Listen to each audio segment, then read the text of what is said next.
మంగళగిరిలో మనకు 3 నరసింహస్వామి దేవాలయాలు ఉంటాయి. ఒకటి కొండ పైన ఉంటుంది, ఒకటి కొండ కింద ఉంటుంది, ఒకటి కొండ శిఖరంలో ఉంటుంది. కొండ పైన ఉన్న ఆలయంలో మనకు పానకాల నరసింహస్వామి దర్శనమిస్తాడు. ఈ గుడిలో స్వామివారు మనకు తెరిచిన నోటితో దర్శనమిస్తారు.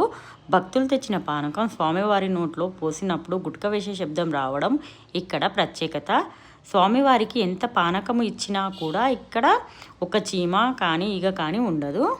ఇక్కడ స్వామివారి నోట్లో ఎంత పానకం పోసినా కూడా కొంచెము భక్తుల కోసము మిగిలిస్తూ ఉంటాడు.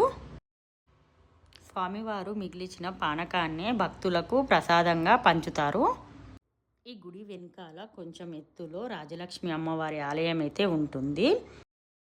అమ్మవారి ఆలయానికి వెళ్ళడానికి పానకాల నరసింహస్వామి వారి ఆలయం పక్క నుంచి మెట్లయితే ఉంటాయి. ఈ మెట్ల ద్వారానే అమ్మవారి దర్శనానికి అయితే వెళ్ళొచ్చు. రాజలక్ష్మి అమ్మవారి ఆలయం పక్కనే అనంత పద్మనాభ స్వామి ఆలయం కూడా ఉంటుంది.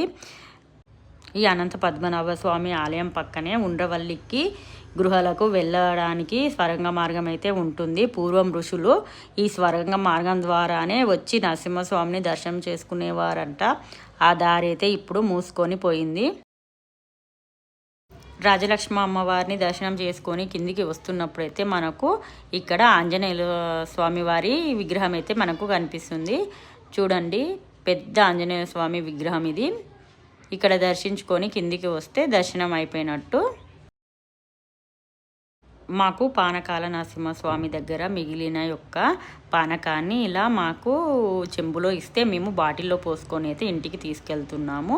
చూడండి, ఈ కింద కనిపించేదే లక్ష్మీ నరసింహస్వామి వారి ఆలయము. ఇది కొండ కింద ఉన్న ఆలయము. చూడండి, ఈ విధంగా అయితే మేము 2 ఆలయాలను అయితే దర్శించుకున్నాము. శిఖరం పైన ఉన్న ఆలయానికి